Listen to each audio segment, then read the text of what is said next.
Welcome back to the channel, folks. A massive shift is happening. The Trump slump is hammering the US economy. They are losing billions in Canadian tourism and property investment.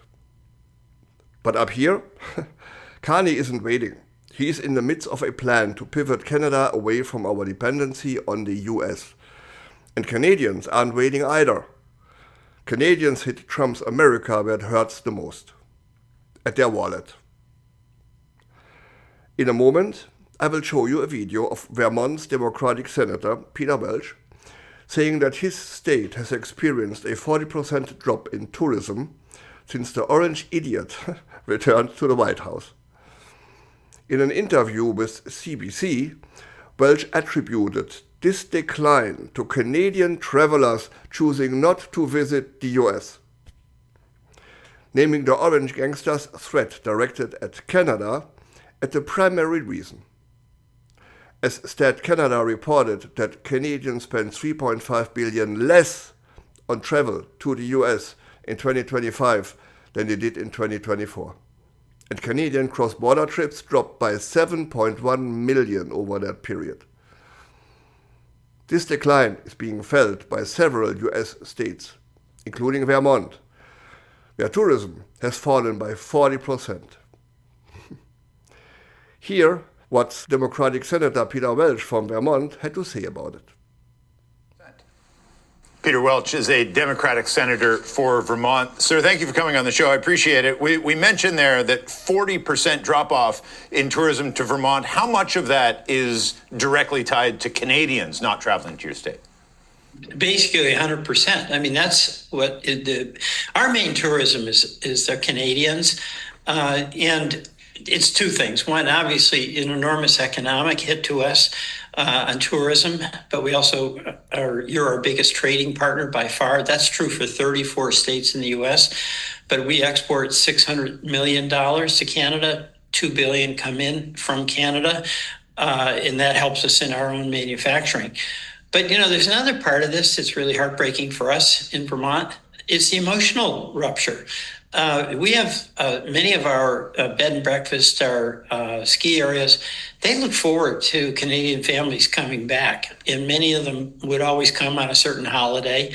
And there is a lot of joy that the hospitality industry has in having ongoing relationships with Canadian visitors. We get it, why you're not coming. But we want you to know we miss you, and we're really upset at what the president's doing to make the wonderful relationship we've had over the decades. It's impaired. Now, Welch was asked, let's say under a different government, how long do you think it will take to resume as it was before all of this? Here's what he said. It'll take a while because, frankly, I don't think Canadians trust that President Trump has a lot of respect for Canada, and understandably so. So we might get a trade deal, but where there's been this emotional rupture, that takes a lot of time to heal. And now we're going to have a new president at some point, and I think whoever that is, Republican or Democrat, will go back to the wonderful supportive ways that we've been. But your prime minister did use the right word. It's a rupture. What has happened now is that it's not just an insult directed towards Canada by the president. There's been a real disruption in the relationships, and people have had to make adjustments. So it'll take some time. But what I can say with 100% certainty is that all of us in Vermont, including Governor Scott, we want to have restored as quickly and as warmly as possible our very close business and economic and emotional connection to Canadians. Here's what the senator said when asked, when you talk to your members of the US administration about the damage the orange conman has done to American workers, American businesses, American communities, what do they say to you? Take a listen. Basically they don't even throw their hands up. I mean, the reality here, and it, is that the president is going to do what he's going to do, and he's going to say what he's going to say, and there's no rhyme or reason to it. Greer is a trade representative, and if it were left to his devices, we'd be having negotiations, and they might be difficult, but they wouldn't be insulting. So the president is not within the control of anybody that works for him. He controls them, and they're pretty intimidated by him. That's the reality. Here's what Welch said when asked, what do members of Congress need to do to control the orange idiot in matters like tariffs and trade policies with Canada? Take a listen. It's pretty simple. We got to do our job. I mean, basically, the biggest lament I have about being in the Senate right now is that we need Republicans to help us assert our Article 1 authority. We, the Congress, are in charge of tariffs. And what's happened is the president has seized that authority. And we could take it back, but it would take affirmative action on the part of Republicans and Democrats, where it wasn't about whether we agreed or disagreed with the president's tariffs. It would be about us standing up that it's our responsibility to decide whether to tax the American citizens or not. That's under our Constitution. But the reality is the Democrats are in opposition, but we can't get a majority without several Republicans. And the reality there is that they're intimidated by President Trump. There's real electoral consequences with them, especially in primaries. And here's what the senator had to say when asked, let's say after the primaries, the US has a new Congress.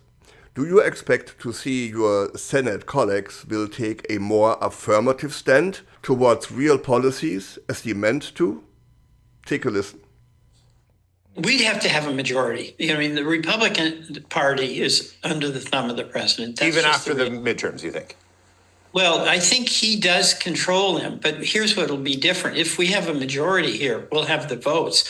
But the second thing is if we win, it's going to be an indication that a lot of folks who liked the idea of Trump and some of his policies are feeling the pain of the reality of these tariffs. So keep in mind, you and I are talking about the rupture in the relationships between us and your country. But the bottom line here is these tariffs are like brutal on Midwest farmers. They're brutal on North Dakota. And so folks who really did vote for President Trump and had no idea that when he got in, he was actually going to do these tariffs, which in effect are taxes on our farmers in particular and manufacturers. It's jobs, it's inflation, it's expense. So I think that'll be tempering for all of us really, that, hey, the American voter is feeling the pain of this. It's not just an abstract thing, and it's not just about insults. It's about the bottom line and ability to pay your bills at the end of the month. So, when you listen to the clips, did you catch that? The desperation in Senator Welch's voice? At one point, he was almost on his knees to beg Canadians to return to Vermont. Nope, it's not going to happen anytime soon. I think it's flippin' awesome, the power we Canadians have, and even more so, that we are willing to use it. Think about it. Canadians have pulled back in a big way. Cross-border trips dropped 25%. Stripped $3.3 billion from the US economy. Boom! Vermont has lost nearly 100% of its Canadian visitors. And Las Vegas? Canadian visits dropped to about 17%. But Florida is ground zero.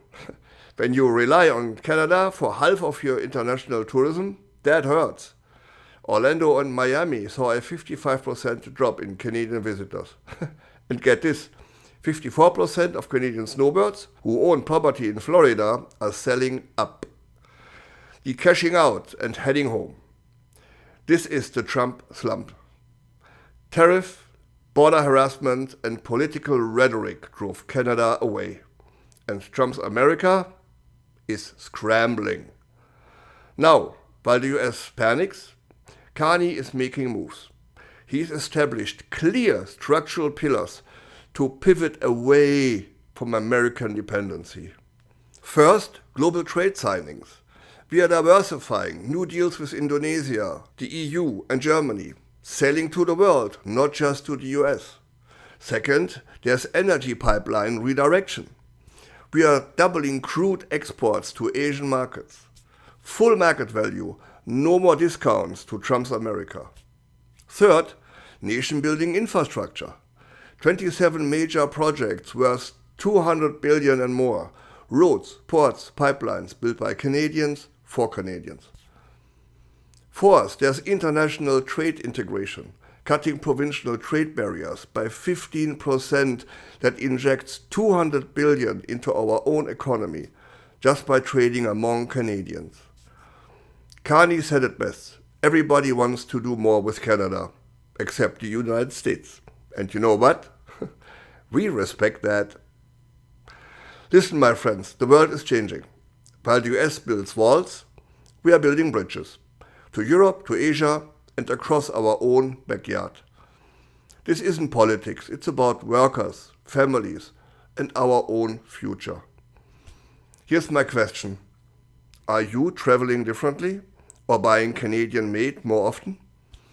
Drop a comment below. I want to see your story. If you're ready to see Canada stand tall, smash the like button and subscribe.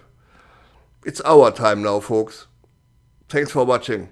I'm Wilfried Lemkula with Europe Curious, where we don't just repeat the daily headlines, but open the curtain so you can see for yourself what's really behind it.